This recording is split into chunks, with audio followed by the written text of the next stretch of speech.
Study IQ IAS, अब तैयारी हुई अफोर्डेबल। दुनिया भर में सिर्फ भारत ही है जो रशिया यूक्रेन की वॉर को खत्म कर सकता है। यह भारत में क्षमता है कि रशिया और यूएसए को वो एक साथ एक टेबल में लाके पीस टॉक्स करवा सकता है। यह मैं नहीं बल्कि रशिया के सबसे फेमस न्यूज रिपोर्टर, जो अभी स्पुतनिक न्यूज एजेंसी के आपके जनरल डायरेक्टर भी हैं, जिनका नाम है दिमित्री किसिलेव, इन्होंने कहा। इन्होंने, मेरे दोस्तों, आप इनकी वीडियो देखेंगे, बहुत वायरल हो रही है। इन्होंने कहा हमें पूरा भरोसा है और भारत का जो इतिहास रहा है भाई कहीं इंटरनेशनल डिस्प्यूट्स को खत्म करवाने का, हर वक्त पीस के बारे में बात करने का, तो हम सिर्फ भारत को ही समझते हैं कि भारत में वो योग्यता है, हमारे देश में वो योग्यता है कि वो रशिया और यूएसए के बीच की प्रॉब्लम्स को खत्म कर सकते हैं। ये बोल रहे हैं हमने बात यूक्रेन से करनी नहीं है। व्लादिमीर पुतिन के ये बहुत क्लोजेस्ट एलाय हैं। इनका कहना है कि हम रशिया जो है यूक्रेन के साथ तो डायलॉग करेगा ही नहीं ना, पीस टॉक करेगा नहीं, क्योंकि इसके पीछे अगर कोई इशू है यूएसए है। हम बात करेंगे यूएसए के साथ, और यूएसए और रशिया के बीच में अगर कोई मीडिएटर का रोल प्ले कर सकता है, कोई समझदारी का रोल प्ले कर सकता है, जो दोनों की बातों को समझ के एक कंक्लूजन में आएगा, वो है भारत। और दोनों देश जो हैं, रशिया और यूएसए, भारत को सुनेंगे। कहीं ना कहीं यूरोपियन देश जो हैं, जिनको सबसे ज्यादा नुकसान हुआ है इस यूक्रेन रशिया वॉर से और जिनको सबसे ज्यादा खतरा है रशिया से, वो भी चाहते हैं कि भारत जल्दी से जल्दी जो है इसमें इंवॉल्व होकर यूएसए और रशिया के बीच में पीस टॉक करवाए। इसके पीछे बहुत बड़े कारण हैं। अगर आप देखेंगे कि आज भारत में यह क्षमता है कि भारत तीसरा विश्व युद्ध रुकवा सकता है, क्योंकि भारत ने ऐसा कर दिया है, करके दिखाया है। आप इतिहास खोलेंगे, आप हिस्ट्री में जाएं तो आपको पता चलेगा एक 70 साल का डिस्प्यूट था नॉर्थ कोरिया और साउथ कोरिया के बीच में। नॉर्थ कोरिया को रशिया सपोर्ट कर रहा था, नॉर्थ कोरिया को चाइना सपोर्ट कर रहा था, और नॉर्थ कोरिया, रशिया और चाइना ने मिलकर, मेरे दोस्तों, साउथ कोरिया पे हमला किया, और साउथ कोरिया को पूरा यूएन सपोर्ट कर रहा था, हेडेड बाय यूएसए। इतने लंबे वॉर को दोनों जो तरफ से, दोनों, मेरे दोस्तों, ब्लॉक तैयार नहीं थे एक दूसरे की बात मानने के लिए। उस वक्त भारत आया। आज हम इस वीडियो में डिस्कस करेंगे कि भारत में वाकई ये क्षमता है। भारत इतिहास से लेके और जब तक ये दुनिया है, भारत जिस चीज के लिए जाना चाहता है, भारत बात करता है पीस की, वो भारत उसमें कायम है। और भारत ने ऐसे बहुत सारे एग्जाम्पल्स जो हैं आपकी हिस्ट्री में सेट किए हुए हैं। अब आप अगर यहां पे एक और चीज देखेंगे, यूक्रेन रशिया वॉर जो है वो आपका स्टार्ट हुआ कब? फरवरी 2022। फरवरी 2022 से लेके अभी तक व्लादिमीर पुतिन ने किसी भी देश का दौरा नहीं किया। आप उठा के देखिए।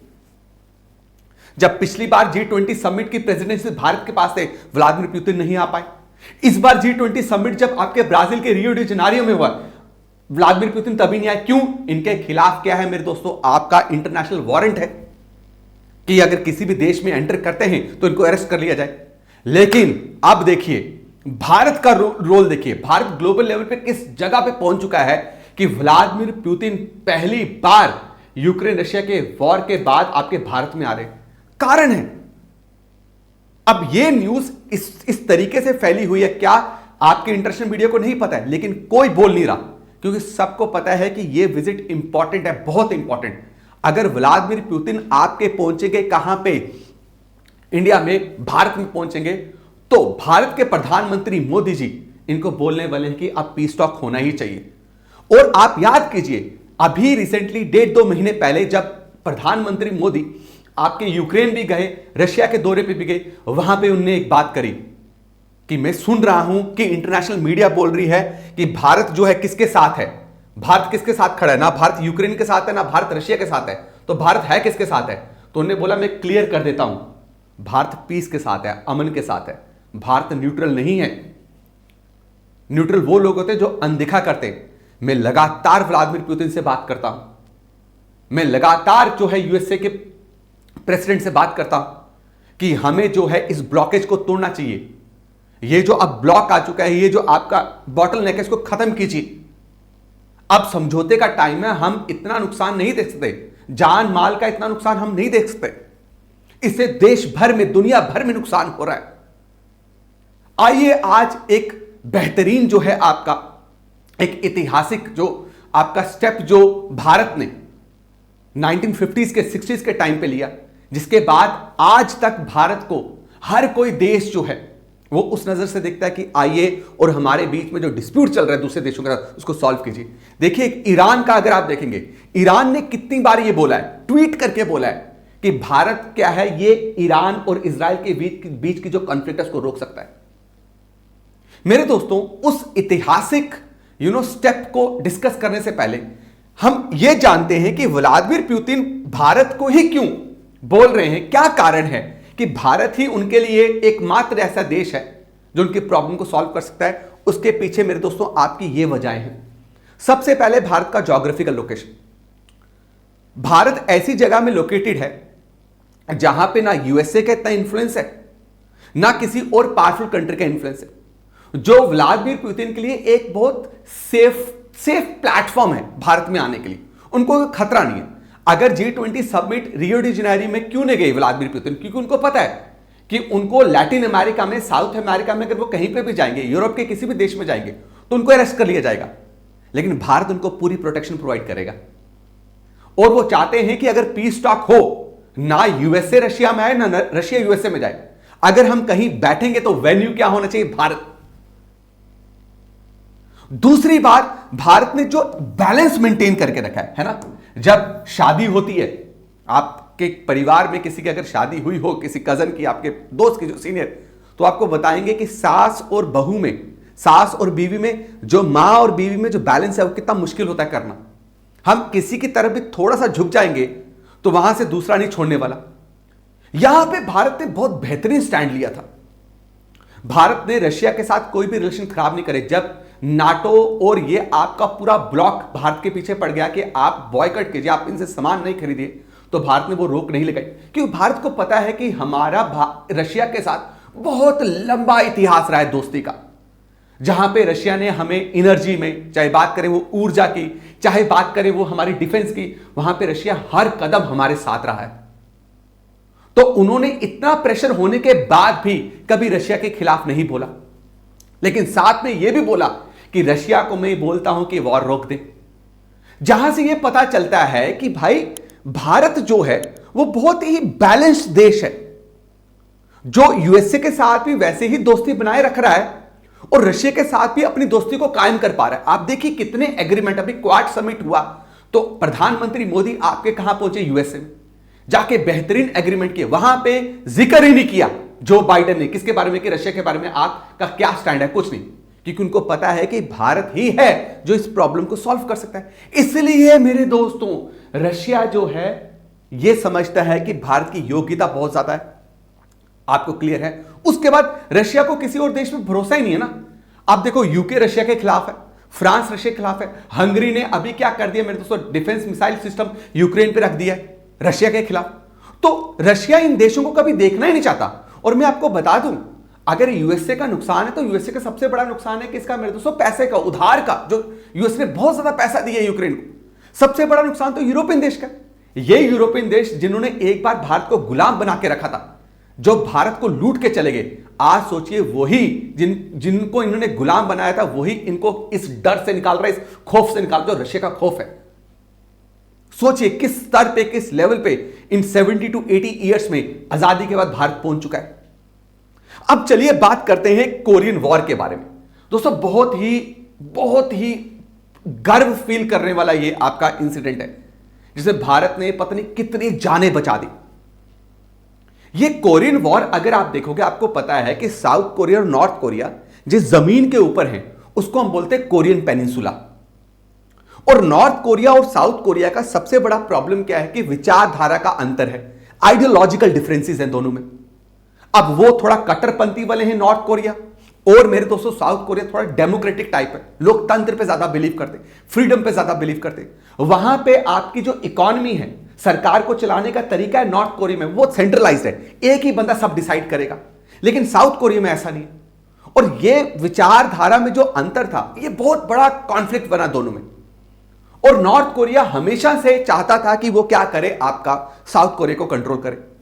और उसी दौरान जब ये चल रहा था, तो आपको पता होगा वर्ल्ड वॉर सेकेंड के बाद, विश्व युद्ध दूसरा जब खत्म हुआ, तो रशिया में एक जो विचारधारा है, उस विचारधारा को क्या बोलते हैं हम, कम्युनिस्ट, और यूएसए में चलता है कैपिटलिस्ट।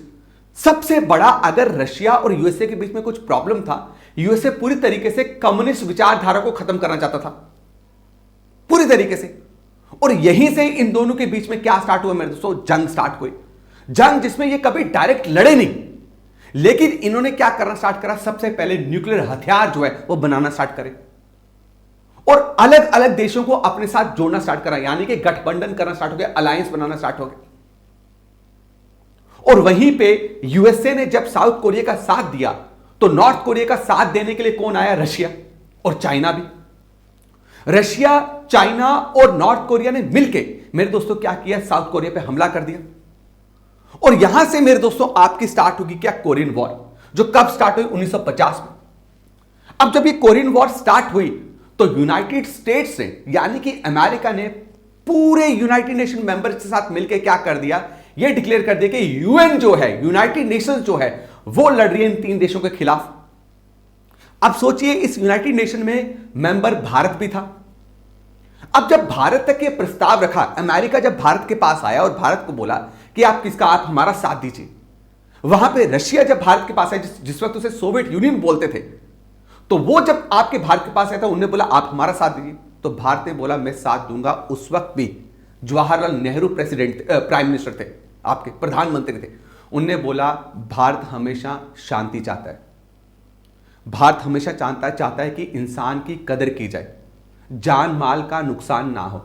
इसलिए ना भारत कम्युनिस्ट यानी कि सोवियत यूनियन का साथ देगा, ना भारत आपका साथ देगा कैपिटलिस्ट यानी कि यूएसए का। और वहां पे नॉन अलायंस मूवमेंट बनाया गया, नॉन अलायंस ऑर्गेनाइजेशन बनाई गई। अब प्रॉब्लम क्या हुई कोरिया वॉर में, जब युद्ध होता है तो आपको पता है कि हम दुश्मन जो सिपाही हैं, जब कहीं पे हमला करेंगे, अगर वो दुश्मन सिपाही को हमने हरा दिया, जो जिंदा बचे उनको हम प्रिजनर ऑफ वॉर बना देते हैं। अब यूएसए और साउथ कोरिया ने आपके कहीं हजार प्रिजनर ऑफ वॉर किसको बनाया था, चाइना और नॉर्थ कोरिया के। वहीं पे नॉर्थ कोरिया और चाइना ने हजारों जो हैं आपके साउथ कोरियन और अमेरिकन सिपाही को पकड़ लिया था और बंदी बना दिया था। अब इन दोनों में प्रॉब्लम था कि भाई अगर आप देखेंगे कि सबसे बड़ा प्रॉब्लम क्या आया कि जो चीजें सॉल्व नहीं हो रही थी, दोनों स्टैंड ऑफ में आ गए कि प्रिजनर ऑफ वॉर को कैसे एक्सचेंज किया जाए। अब जो साउथ कोरिया ने नॉर्थ कोरिया और चाइना के सोल्जर्स को पकड़ा था, वो सोल्जर्स तैयार नहीं थे वापस कहां जाने के लिए, नॉर्थ कोरिया और चाइना में, क्योंकि उन्हें डर था कि अगर वो वापस गए तो उनकी परसिक्यूशन को मार दिया जाएगा कि आपने सरेंडर क्यों किया। आप समझ रहे, वहां पे नॉर्थ कोरिया और चाइना ये बोल रहा था कि आपने जो हमारे प्रिजनर ऑफ वॉर को पकड़ा हुआ है, राइट, उनको वापस छोड़िए। अगर वो तैयार भी नहीं है चाइना और नॉर्थ कोरिया में वापस आने के लिए, आपको उनको जबरदस्ती भेजना पड़ेगा। यहां पे साउथ कोरिया और यूएन, जिसको हेड करता है यूएसए, उन्होंने यह बात बोली कि भाई सुनो, हम जो सिपाही अपनी विश से जाना चाहते हैं वापस अपने देश में, हम उनको जाने देंगे, लेकिन जो सिपाही इस डर से अपने देश में वापस नहीं जाना चाहते कि उनको मार दिया जाएगा, तो मैं उनको जाने नहीं दूंगी। क्योंकि यह बात आ गई ह्यूमैनिटेरियन की, इंसानियत की, तो मैं ह्यूमैनिटेरियन क्राइसिस नहीं करने दूंगी। इसके वजह से मेरे दोस्तों दोनों देशों के बीच में क्या आ गया, दोनों फ्रंट के बीच में आपका समझौता हो ही नहीं रहा था। यहां पे जवाहरलाल नेहरू एंट्री मारते, यहां पे भारत एंट्री मारता है। भारत ने पहले बात करी यूएसए से। भारत ने बोला देखिए, मेरा यहां पे जो स्टैंड रहेगा वो सिंपल है, मैं रशिया का साथ नहीं देने वाला हूं, मैं यहां पे साथ दूंगा इंसानियत का। जो प्रिजनर ऑफ वॉर जो आपने पकड़ कर रखे दुश्मन के, और उनने पकड़ करके मुझे उनकी जिंदगियों से लेना देना है। मैं चाहता हूं कि उनकी जिंदगी, उनके पास पूरा हक है कि उनको जो चाहिए उनको वो दिया जाए। और सोवियत यूनियन को बोला कि देखिए, आप हमारे हमेशा दोस्त रहे हैं, तो ऐसे अगर चलता रहेगा तो विश्व युद्ध तीसरा स्टार्ट हो जाएगा। तो इस विश्व युद्ध तीसरे को हमने होने नहीं देना, क्योंकि इतना नुकसान अब हम झेल नहीं पाएंगे। इसलिए आप मुझे बात करने दीजिए, मैं आपके बिहाफ में बात करूंगा और आपको नुकसान नहीं होने दूंगा। और जब ये बातें जवाहरलाल नेहरू की सुनी गई, भारत की सुनी गई, तो यूएसए और सोवियत यूनियन दोनों ने बोला कि लेट इंडिया डिसाइड कि इन प्रिजनर ऑफ वॉर का क्या होगा। और आपको पता है, ये प्रिजनर ऑफ वॉर में जो स्टैंड भारत ने लिया, उसकी वजह से कोरियन वॉर खत्म हुई। उसकी वजह से यूएसए और रशिया के मतलब सोवियत यूनियन के जो रिश्ते हैं वापस ठीक हुए थे। उसकी वजह से जो जंग बहुत बड़ी हो सकती थी, जो वर्ल्ड वॉर, जो विश्व युद्ध तीसरा हो सकता था, उसको खत्म किया था भारत ने। और भारत एक एग्जाम्पल बन चुका था, एक मॉडल बन चुका था कि भाई कल को कभी भी कोई इंटरनेशनल डिस्प्यूट होता है तो भारत से बेहतरीन कोई सॉल्व नहीं कर पाएगा। तो आइए जानते हैं प्रिजनर ऑफ वॉर को लेके भारत ने क्या किया। ये उस वक्त के डिफेंस मिनिस्टर थे वीके कृष्णा मेनन, जिसे बहुत बेहतरीन रोल प्ले किया।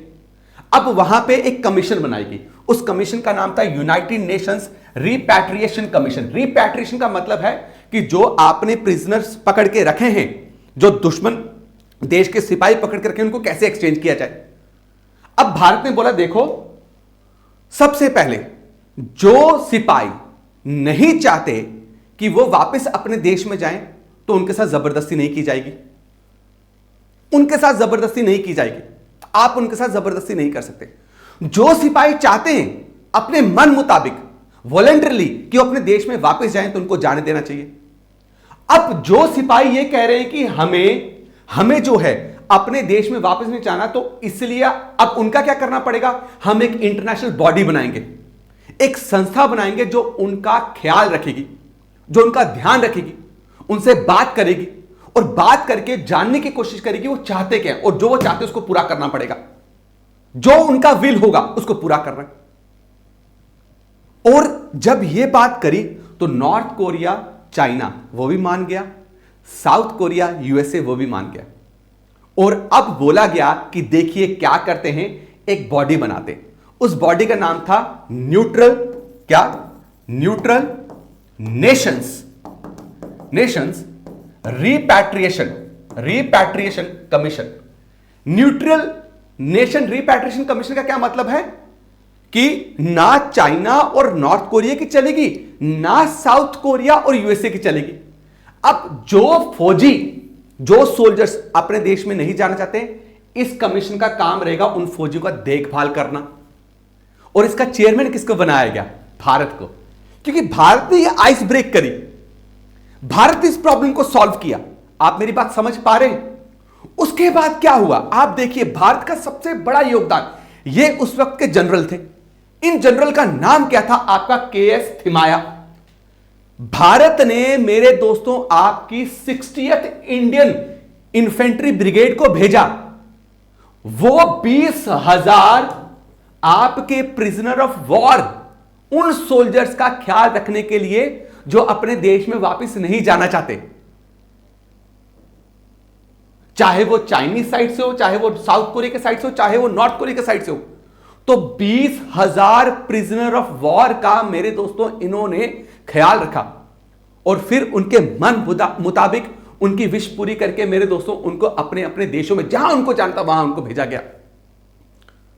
खाने का इंतजाम, पीने का इंतजाम, उनके इंटरव्यू होते थे, इंटरव्यू लाइव किए जाते थे, दिखाए जाते थे कि ये बोल रहे हैं और इन सोल्जर्स को आज हम यहां भेजेंगे। और जब ये हुआ, पूरे दुनिया ने उस वक्त भारत के इस कदम को सराहा। और फिर जाके मेरे दोस्तों आपका कोरियन एग्रीमेंट हुआ, जिससे ये नॉर्थ कोरिया साउथ कोरिया का युद्ध खत्म हुआ। रशिया और आपके यूएसए ने साउथ कोरिया नॉर्थ कोरिया से अपने मिलिट्री को हटाया और शांति हुई। भारत शांति का प्रतीक है। भारत के यही ऐतिहासिक कदम जो हैं, भारत की योग्यता को बढ़ाते हैं इन वेस्टर्न देशों के सामने। चाहे इकोनॉमी में हमसे बहुत स्ट्रांग होंगे, चाहे हथियार हमसे बहुत जबरदस्त होंगे, लेकिन जब इंसानियत की बात आती है, जब अमन की बात आती है, जब शांति की बात आती है, तो पूरे दुनिया में किसको देखा जाता है, भारत को देखा जाता है।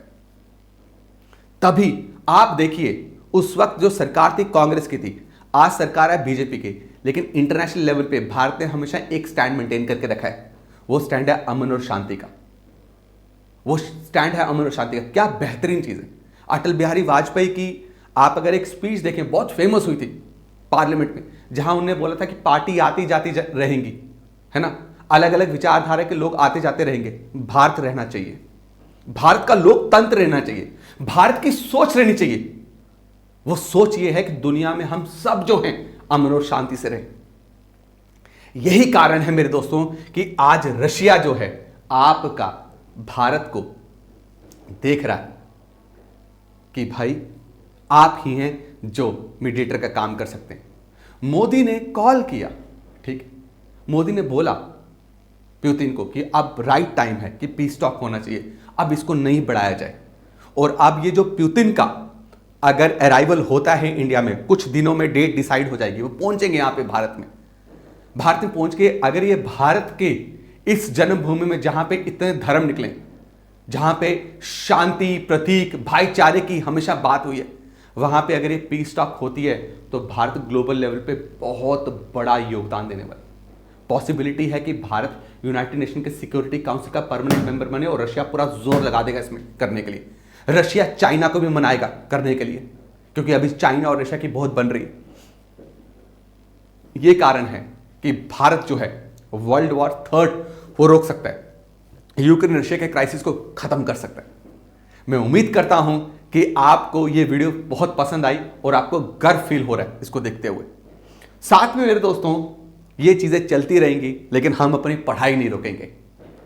2025 के लिए जो भी यूपीएससी एस्पिरेंट्स अपीयर कर रहे हैं, प्रिपेयर कर रहे हैं, मेरा उनके लिए एक मैसेज है कि अगर आप चाहते हैं कि आपकी प्रीलिम्स में शॉर्ट सिलेक्शन हो तो आपको ये कोर्स जरूर ज्वाइन करना चाहिए at a very affordable price, that is 5999, जिसमें आपको प्रीलिम पर्सपेक्टिव से पढ़ाया जाएगा, करंट अफेयर्स के साथ कनेक्ट करके आपको पढ़ाया जाएगा। हर एक जो सब्जेक्ट है उसकी फैकल्टी, उनकी एक्सपर्टीज जो है आप देखेंगे तो 5-5, 6-6 साल की उनकी एक्सपर्टीज है, जो ऑलरेडी इन सब पेपर्स को एक्सपीरियंस कर चुके हैं एंड दे नो कि कहां पे एक स्टूडेंट एरर करता है, कहां पे आज के टाइम पे प्रीलिम्स निकालना बच्चों के लिए ज्यादा टफ हो जाता है। 30 नवंबर से ये क्लास स्टार्ट हो रही है जिसको हम बोलते हैं सक्सेस इन प्रीलिम्स करके प्रोग्राम है। आप स्टडी IQ के वेबसाइट पे जाके इस पे क्लिक करेंगे तो आपको SIP प्रोग्राम मिल जाएगा। वहां पे आपको केवल कोर्स परचेज करते हुए क्या करना है, कूपन कोड यूज करना है, दैट इज RDX। और RDX कूपन कोड यूज करके आप मैक्सिमम डिस्काउंट जो है वो अवेल कर सकते हैं। तो भूलिएगा नहीं, इस कोर्स में एनरोल करने के लिए 30 नवंबर मॉर्निंग 8 बजे क्लास होगी। आप सबका बहुत धन्यवाद। जय हिंद, जय भारत। स्टडी IQ IAS, अब तैयारी हुई अफोर्डेबल।